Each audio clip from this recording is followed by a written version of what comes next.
શ્રીમદ ભાગવત 10મો સ્કંદ 74મો અધ્યાય. ભગવાનની અગ્ર પૂજા અને શિશુપાલનો ઉદ્ધાર. શ્રી સુખદેવજી કહે છે કે પરીક્ષિત, ધર્મરાજ યુધિષ્ઠિર જરાસંધનો વધ અને સર્વશક્તિમાન ભગવાન કૃષ્ણનો અદ્ભુત મહિમા સાંભળીને ખૂબ પ્રસન્ન થયા છે.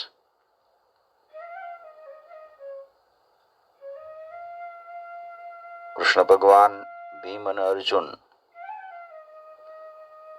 બધી રીતે જે જરાસંધને ત્યાં બન્યું હતું, જરાસંધનો વધ કર્યો, એ વાત કરી યુધિષ્ઠિર બહુ રાજી થયા. યુધિષ્ઠિર કહે છે, હે સચ્ચિદાનંદ સ્વરૂપ શ્રી કૃષ્ણ, ત્રિલોકના સ્વામી, બ્રહ્મા, શંકર અને ઇન્દ્ર વગેરે લોકપાલો છે, એ બધાય આપની આજ્ઞા માટે તત્પર હોય છે. અને જો તમારી આજ્ઞા મળી જાય તો ઘણી શ્રદ્ધાથી શિરોધાર્ય કરે છે, તરત માને છે. હે અનંત, અમે લોકો છીએ અત્યંત દીન, પણ અમે પોતાને ભૂપતિ માની છીએ, રાજા માની છીએ. અમે તો દીન છીએ, પણ મનમાં એવું થઈ ગયું છે કે અમે રાજા છીએ. એટલે અમે દંડને પાત્ર હોવા છતાંય તમે અમારી આજ્ઞા સ્વીકારો છો અને એનું પાલન કરો છો. હે કમલ નયન ભગવાન, તમારા માટે આ મનુષ્ય લીલા એ તો ખાલી અભિનય માત્ર છે. તમે તો અભિનય કરો છો. જેમ સૂર્ય ઉદય થાય, સૂર્ય અસ્ત થાય, પણ સૂર્યના તેજમાં કોઈ અંતર નથી પડતું. એનું તેજ કોઈ દિવસ ઘટતું નથી. સૂર્ય આપણને પ્રકાશ આપે એટલે કે સૂર્યનું તેજ ઘટી નથી જતું. ઉદય થાય તો એનું તેજ ઘટતું નથી, અસ્ત પામે તોય એનું તેજ ઘટતું નથી. તેજમાં કોઈ ફેરફાર પડતો જ નથી. એવી રીતે તમે કર્મ કરો છો એટલે તમારું તેજ નથી વધતું અને નથી ઘટતું. કોઈ પણ પ્રકારના કર્મથી તમારું તેજ વધઘટ થતું નથી, કેમ કે આપ જ એક અદ્વિતીય સ્વયં પર બ્રહ્મ પરમાત્મા છો.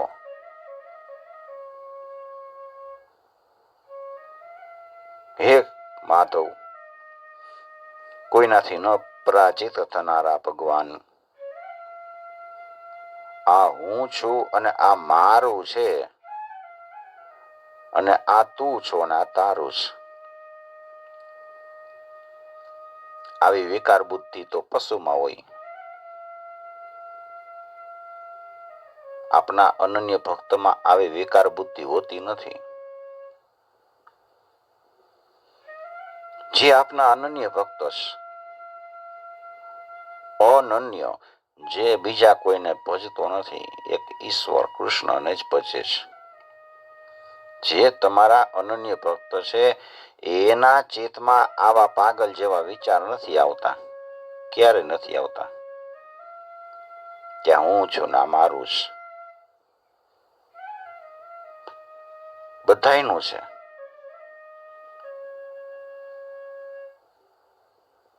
ભગવાન બધાયના છે ને બધી વસ્તુ બધાયની છે. આ મારું છે એવો વિચાર કોઈ દિવસ આવે જ નહીં. જો તમારા ભક્તો હોય એમાંય આવા વિચાર ન આવે તો પછી તમારામાં ક્યાંથી હોય કે આ હું છે ના મારું છે. એટલે તમે જે ક્રિયા કરો છો, જે કર્મ કરો છો, એ બધી આપની લીલા છે.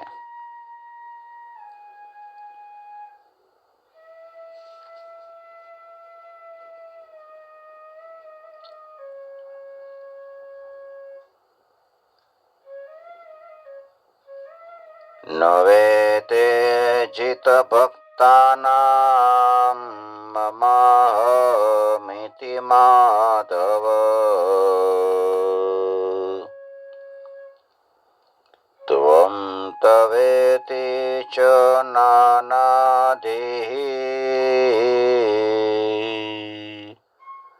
પશુનામિવ વૈકૃતા.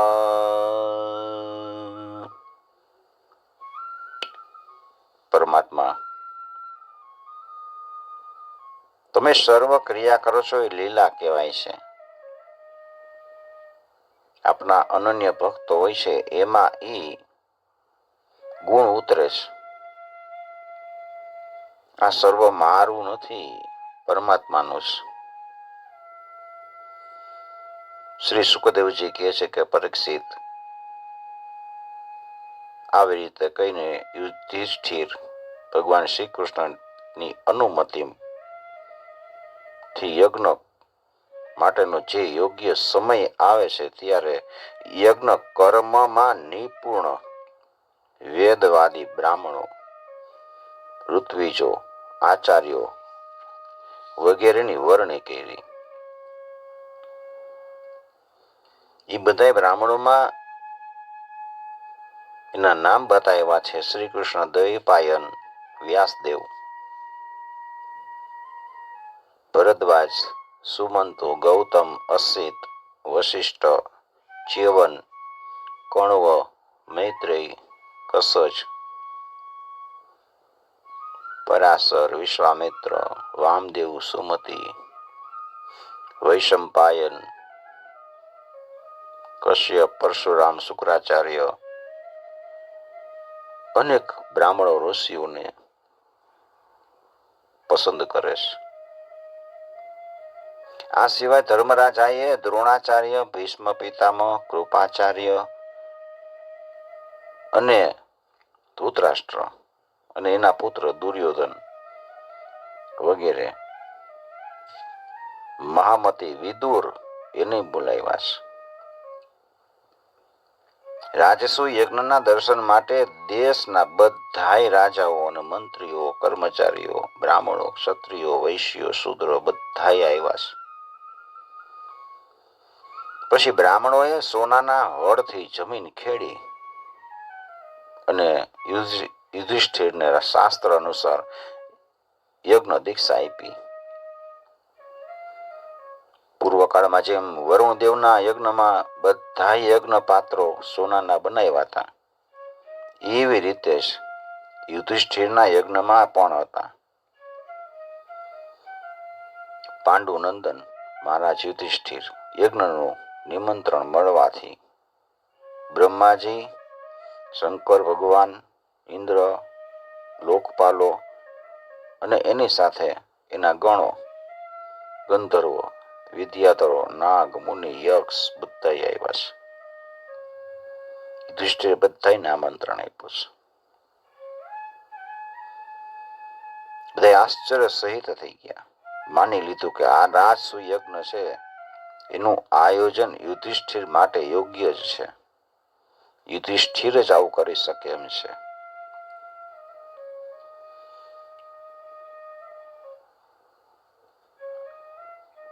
ભગવાનના ભક્ત હોય એના માટે આવું આયોજન કરવું એ કોઈ મોટી વાત નથી હોતી. એ સમયે દેવતાઓ જેવા તેજસ્વી ઋત્વિજો એ ધર્મરાજ યુધિષ્ઠિર પાસે વિધિપૂર્વક રાજસુ યજ્ઞ કરાવે છે. દેવતાઓએ પૂર્વકાળમાં વરુણદેવ પાસે કરાવ્યો હતો ને એવો યજ્ઞ. સોમલતાથી રસ કાઢવાના દિવસે મહારાજ યુધિષ્ઠિરે પોતાના પરમ ભાગ્યવાન ઋત્વિજો યજ્ઞ કર્મની ભૂલ ચૂકનું નિરીક્ષણ કરવા માટે વિપ્રોનું વિધિપૂર્વક પૂજન કર્યું. કોઈ યજ્ઞમાં ભૂલ ચૂક ન થવી જોઈએ. સભાસદો અને બીજા બધા એ વિષય ઉપર વિચાર કરવા લાગ્યા કે હવે અગ્ર પૂજા કોની થવાની? અગ્ર પૂજા કરવી કોની? અને જેટલા માણસો હોય એટલા મત હોય, જેટલી મતી એટલા મત. કોઈ નિર્ણય નથી લેવાતો. સર્વસંમતિથી શું નિર્ણય કરવો કઈ નક્કી ન થઈ શક્યું. એટલે સહદેવજી કહે છે કે યાદવ શ્રેષ્ઠ ભક્તવત્સલ ભગવાન શ્રી કૃષ્ણ છે ને, એ જ સર્વ સદસ્યોમાં શ્રેષ્ઠ છે. અગ્ર પૂજા ને પાત્ર એ જ છે. કેમ કે તેઓ જ સમસ્ત દેવતાઓના રૂપમાં છે. અને દેશ કાળ ધન વગેરે જેટલી પણ વસ્તુ છે એ બધાના રૂપમાં એ જ છે, પોતે જ છે, શ્રી કૃષ્ણ જ છે. આ સંપૂર્ણ વિશ્વ છે ને એ શ્રી કૃષ્ણનું સ્વરૂપ છે. સહદેવજી જ્ઞાની છે, બધાને બતાવ્યું સર્વ સ્વરૂપ શ્રી કૃષ્ણનું છે. આખું વિશ્વ શ્રી કૃષ્ણનું છે. યજ્ઞ શ્રી કૃષ્ણ છે. તે ભગવાન શ્રી કૃષ્ણ છે ને એ જ અગ્નિ, આહુતિ અને મંત્રોના રૂપે છે. અગ્નિ કૃષ્ણ છે, આહુતિ કૃષ્ણ છે, મંત્ર કૃષ્ણ છે. જ્ઞાન માર્ગ અને કર્મ માર્ગ આ બે પણ શ્રી કૃષ્ણની પ્રાપ્તિના હેતુ જ છે. તમે જ્ઞાન માર્ગે ભગવાનને પ્રાપ્ત કરવાની કોશિશ કરો કે કર્મ માર્ગે, એ માર્ગે કૃષ્ણ જ છે. કૃષ્ણની પ્રાપ્તિ થાય છે છેવટે.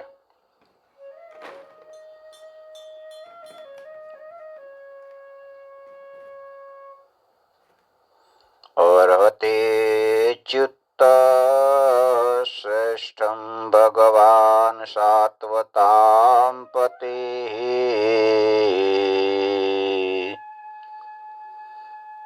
શવે દેવતા સર્વા દેશ કાલ ધનાદય. દેશ કાળ ધન બધું ભગવાન જ છે, કૃષ્ણ જ છે. યદાત્મકમિદં વિશ્વમ કતવશ્ચ યદાત્મકા અગ્નિરાહુતયો મંત્રા સાંખ્યમ યોગશ્ચ યત્પરઃ. અગ્નિ, આહુતિ, અગ્નિરાહુતયો મંત્ર, અગ્નિ, આહુતિ, મંત્ર બધું ભગવાન છે.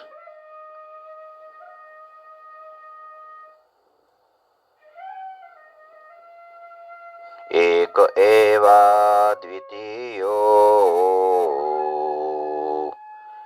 સાવેતદાત્મ્યમિદં જગત.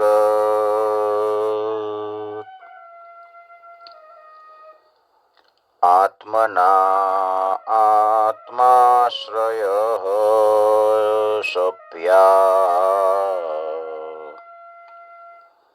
સૃજત્યવતી અંત્યજ.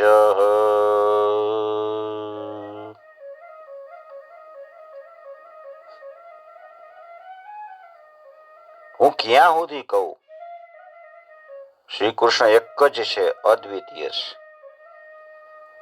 સર્વ જગતના આત્મા છે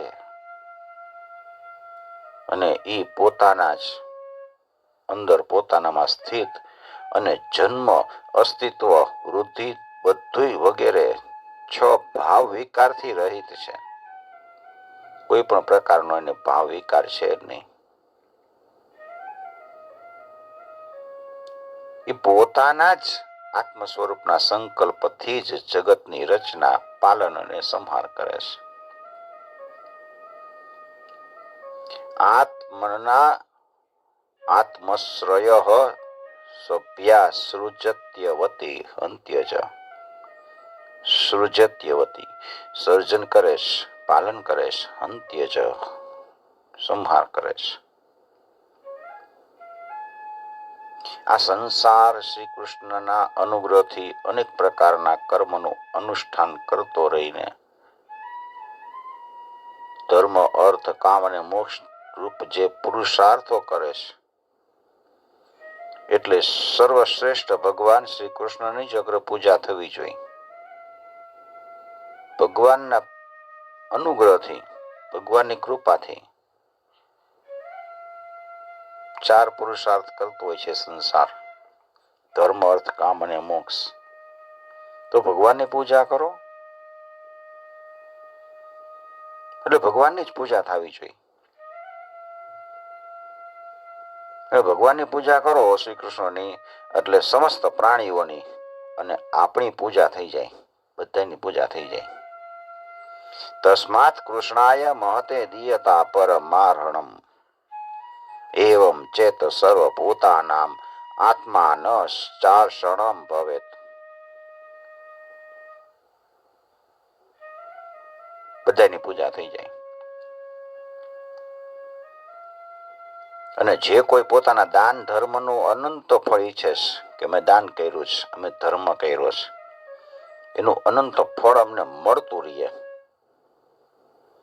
એને તો સમસ્ત પ્રાણીઓના અને પદાર્થોના અંતરાત્મા જે ભેદભાવ રહિત છે, પરમ શાંત છે, પરિપૂર્ણ એવા ભગવાન શ્રી કૃષ્ણને દાન આપવું જોઈએ. પરીક્ષિત સહદેવજી આવી રીતે ભગવાનનો મહિમા બતાવ્યો અને ભગવાનના મહિમાને પ્રભાવને જાણતા હતા. આટલું કહીને મૌન થઈ ગયા. હવે મારે કઈ બોલવાનું છે નહીં. સર્વભૂતાત્મભૂતાય કૃષ્ણાયાનન્યદર્શિને ધ્યેયં શાંતાય પૂર્ણાય દત્તસ્યાનંત્યમીચ્છતા.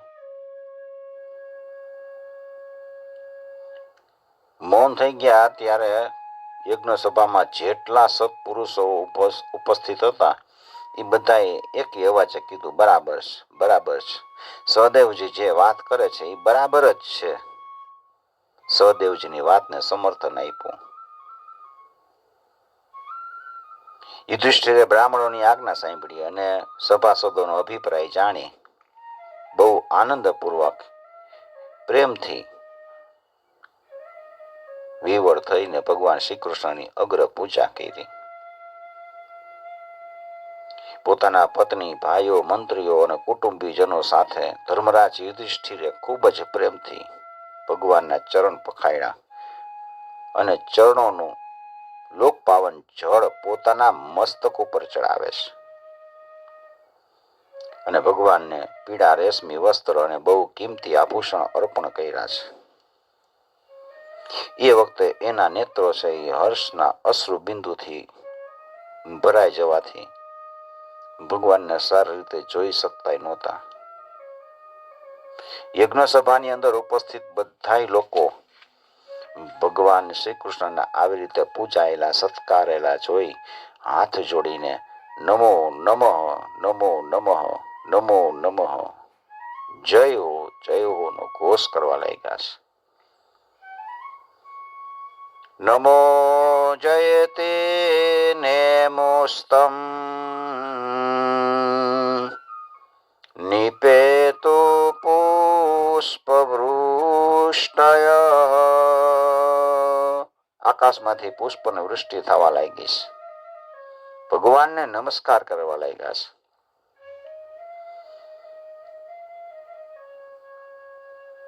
પરીક્ષિત એ સમયે શિશુપાલ બધું જોતો હતો, સાંભળતો હતો. એ ભગવાન શ્રી કૃષ્ણના ગુણ સાંભળીને એને ક્રોધ આવ્યો, ઊભો થઈ ગયો પોતાના આસન ઉપરથી ને સભાની વચ્ચે હાથ ઊંચા કરીને ખૂબ જ ઉદ્ધતતા પૂર્વક અને નિર્ભયતાથી ભગવાનને સંભળાવીને કહેવા લાગ્યો કઠોર શબ્દમાં, અરે ઓ સભાસદો, આ શ્રુતિઓનું એ કેવું સર્વથા અક્ષરશ સાચું છે. કે કાળ એ જ ઈશ્વર છે. શ્રુતિમાં એમ કીધું છે, ઈશો દુરત્ય કાલ ઇતિ સત્યવતી શ્રુતિ. શ્રુતિમાં સત્ય બતાવ્યું છે.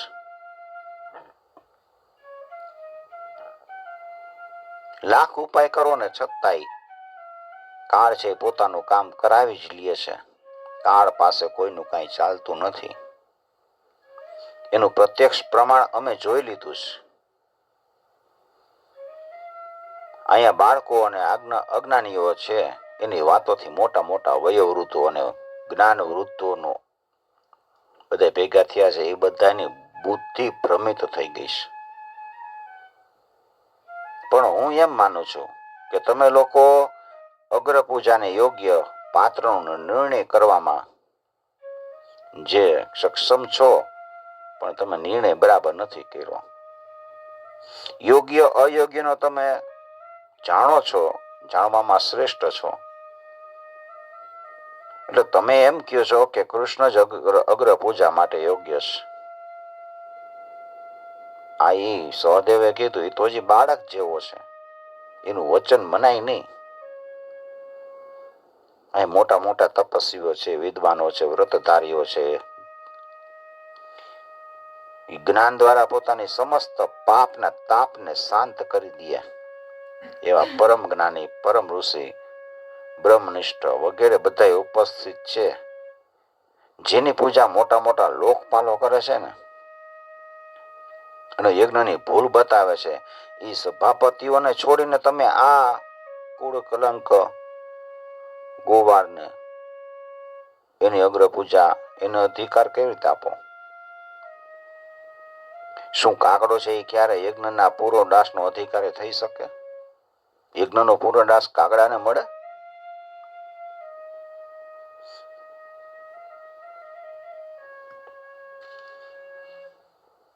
કાગડાનો ન તો કોઈ વર્ણ હોય, એને પૂર્વદાસ મળે નહીં. એવી રીતે આ કૃષ્ણ છે એને કોઈ જાતનો વર્ણ નથી,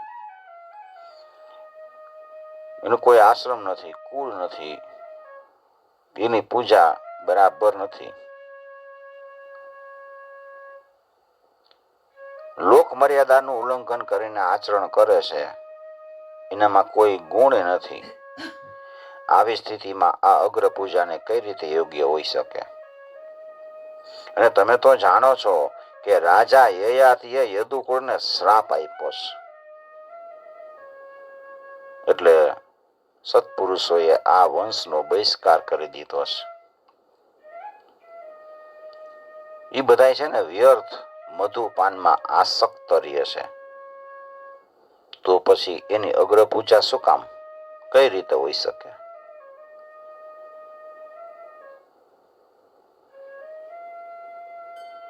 પૂજા બંધ કરો.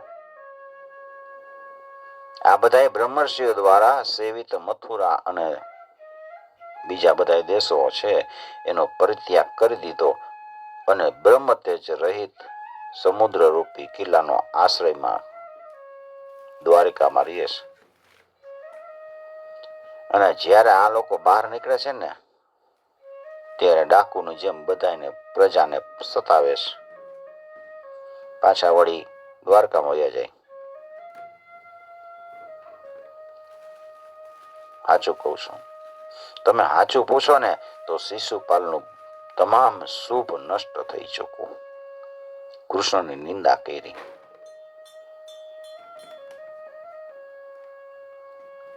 એટલે એને બધી પણ કડવી જેટલી વાતો હતી એ બધી કૃષ્ણને સંભળાવી છે. પણ સિંહ જેમ શિયાળ હોય એ સામું રાડું પાડતો હોય, બૂમ પાડતો હોય, સિંહ એના ઉપર ધ્યાન ન આપે.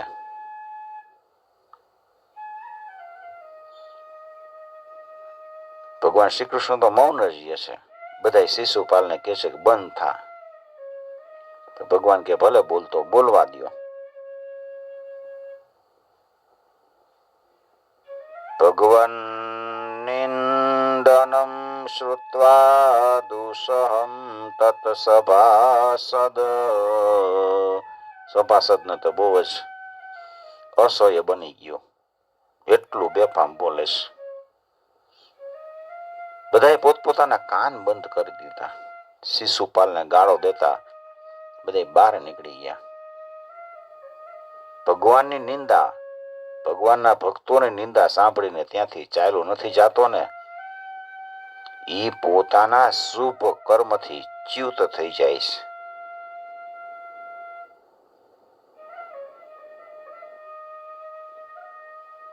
નિંદામ ભગવત શૃણવમ તત્પરસ્ય જનસ્ય વા તતો નાપેતિ યહ સોપે યાત્યત સુકૃતાચ્યુતઃ.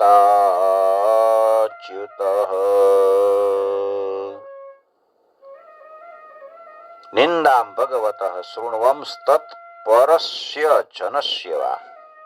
તરત જ ત્યાંથી વયું જવું, અથવા તો એની જીભ ખેંચી લેવી. જે ભગવાનની નિંદા કે ભક્તની નિંદા સાંભળીને ત્યાંથી ચાલો નથી જાતો ને, એના શુભ કર્મ એટલે જેટલા દાન પુણ્ય વ્રત તપ કર્યું હોય એ કર્મથી ચ્યુત થઈ જાય, એના કર્મ ખલાસ થઈ જાય, એની અધોગતિ થાય. નિંદા કોઈ દિવસ કરવી નહીં.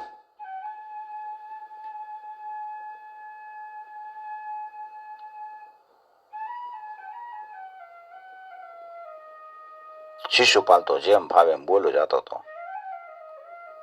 શિશુપાલને મારી નાખવા માટે પાંડવો, મત્સ્ય, કૈકેયી અને સૃજ્ય વંશી રાજાઓ બધા ક્રોધ કરીને હાથમાં હથિયાર ઉઠાવીને ઉભા થઈ ગયા. પણ શિશુપાલને જરાય બીક જ ન લાગી, ગભરાણો જ નહીં. કોઈ પણ પ્રકારનો આગળ પાછળનો વિચાર કર્યા વિના જેમ ફાવે એમ પોતાની ઢાલ તલવાર ઉઠાવે અને ભરી સભામાં શ્રી કૃષ્ણની પક્ષપાતી રાજાઓ જે હતા, શ્રી કૃષ્ણના, એ બધાને લલકારવા લાગ્યો છે. બધા લોકોને લડતા ઝઘડતા જોઈને ભગવાન શ્રી કૃષ્ણ ઉભા થયા. પોતાના પક્ષના જે રાજાઓ હતા એને બધાને શાંત કરે છે કે બેસી જાઓ બેઠા.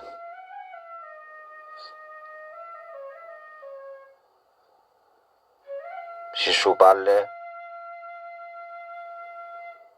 અપશબ્દો કહેવાના ચાલુ જ રાખ્યા. એમ કહેવાય છે કે શિશુપાલને જન્મતા વખતે 3 આંખો હતી, એક કપાળમાં હતી અને 4 હાથ હતા. પછી બધાને એમ થયું કે આનું શું કરવું, આવો છોકરો કેમ થયો, આ તો કંઈક વિકૃતિ વાળો છે ને. ત્યારે આકાશવાણી થાય છે કે આ છોકરો જેના ખોળામાં બેસશે એના 2 હાથ અને આંખ વહી જશે. એટલે પછી બધા જે આવે એને એના મમ્મી પપ્પા, શિશુપાલના મમ્મી પપ્પા એના ખોળામાં બેસાડે. એમાં કૃષ્ણ એકવાર ગયા છે. કૃષ્ણના ખોળામાં બેસાડ્યો તો એના 2 હાથ અને આંખ વહી ગઈ.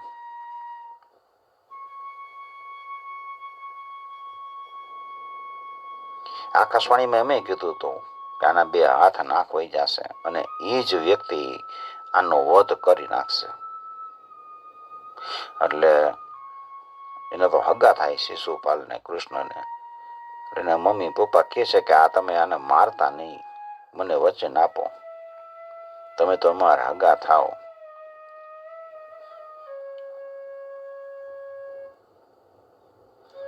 એટલે કૃષ્ણ કહે છે કે એ મને 100 ગાળ આપશે ને ત્યાં સુધી એને હું માફ કરી દઈશ,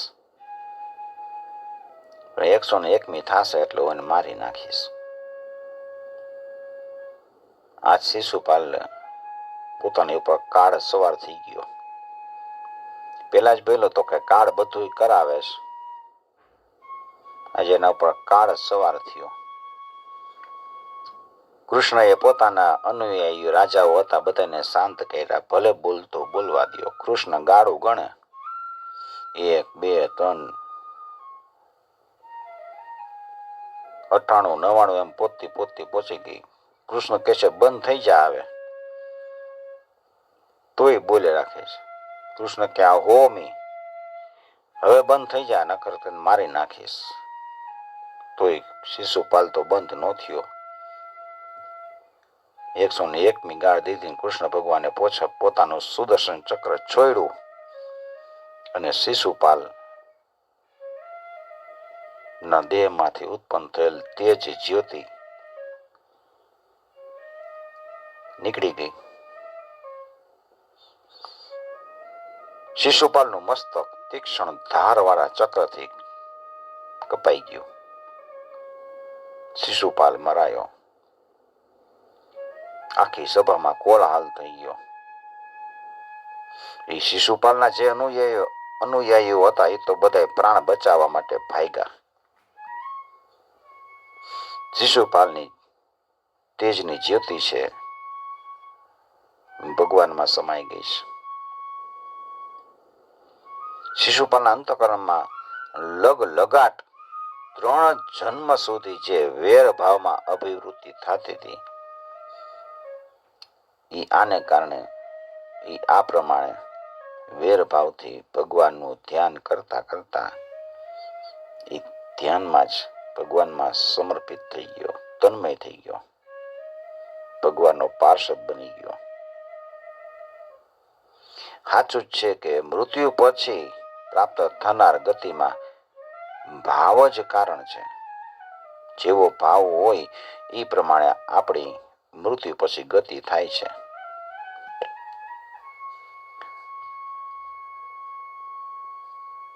જન્મત્રયાનો ગુણિત વેર સંરબ્ધયા ધિયા ધ્યાયં તન્મયતામ યાતો ભાવો હિ ભવકારણમ. જેવો તમે ભાવ રાખો એવી ગતિ થાય છે. જન્મ ત્રયાનું ગુણિત વૈર સમૃપ્તયા.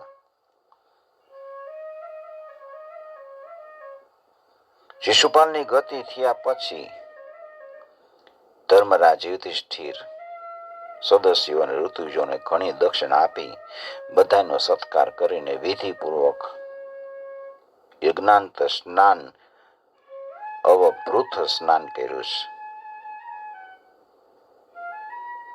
ભગવાને યુધિષ્ઠિરનો રાજસુ યજ્ઞ પૂર્ણ કર્યો.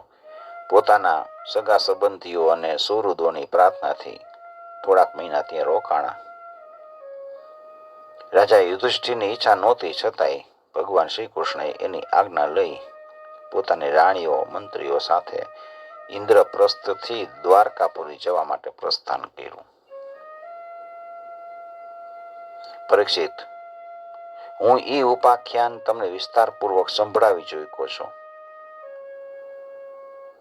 વૈકુંઠવાસી જય અને વિજય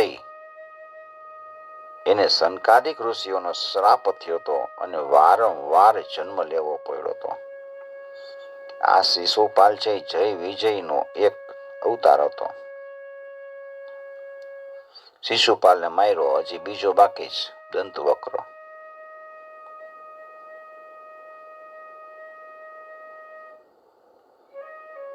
મહારાજ યુધિષ્ઠિર રાજસુ યજ્ઞનું યજ્ઞાંત સ્નાન કરીને બ્રાહ્મણો અને ક્ષત્રિયોની સભામાં દેવરાજ ઇન્દ્ર જેવા શોભે છે. ઇન્દ્ર જેટલી એની શોભા છે. રાજા યુધિષ્ઠિરે દેવતાઓ, મનુષ્ય, આકાશચારી, કિન્નરો, ગંધર્વો બધાનો યથાયોગ્ય સત્કાર કર્યો અને ભગવાન શ્રી કૃષ્ણ અને રાજસુ યજ્ઞની પ્રશંસા કરતા કરતા બધા પોતપોતાના લોકમાં સીધા આવી ગયા છે. બધા લોકો સુખી થયા. પણ દુર્યોધન છે એ પાંડવોની આ રાજ્ય લક્ષ્મીની ઉન્નતિ છે, આટલું બધું મોટો યજ્ઞ કર્યો, એ જોઈ ન શક્યો. પાંડવોની આટલી બધી ઉન્નતિ કેમ કે સ્વભાવથી જે પાપી હતો, બીજાનું જોવે ને તો એને ઈર્ષા થાય ને, અંદર પાપ પડેલું છે એટલે જોઈ ન શકે. સ્વભાવથી પાપી હતો, કલહ પ્રેમી હતો. કુળનો એ નાશ કરવા માટે એક મહાન રોગ હતો. કુળ એટલે કૌરવોનું આખું કુળ એનાથી નાશ પામ્યું. જો દુર્યોધન એવો ન હોત તો એનો કુળ આખો બચી જાત. બીજાની ઈર્ષા આપણે કરતા હોય એ આપણે જ આપણા કુળનો નાશ કરાવીએ છીએ. કોઈની ઈર્ષા ન કરવી, કોઈની ઉન્નતિ જોઈને બળવું નહીં. નકર આ દુર્યોધનના ગુણ આપણામાં છે. દુર્યોધન આજે પણ જીવે છે. એ કોઈની ઈર્ષા ન કરવી. પરીક્ષિત, જે મનુષ્ય ભગવાન શ્રી કૃષ્ણની આ લીલાનું, શિશુપાલ વધનું, જરાસંધ વધનું, બંદી રાજાઓની મુક્તિ અને યજ્ઞ અનુષ્ઠાનનું કીર્તન કરશે, એ સમસ્ત પાપમાંથી મુક્ત થઈ જશે. ય ઇદં કીર્તયેદ વિષ્ણો કર્મ ચૈદ્યવનાવધાદિકં ય ઇદં કીર્તયેદ વિષ્ણો કર્મ ચૈદ્યવધાદિકં રાજમોક્ષમ વિત્તાનમ ચ સર્વપાપૈઃ પ્રમુચ્યતે.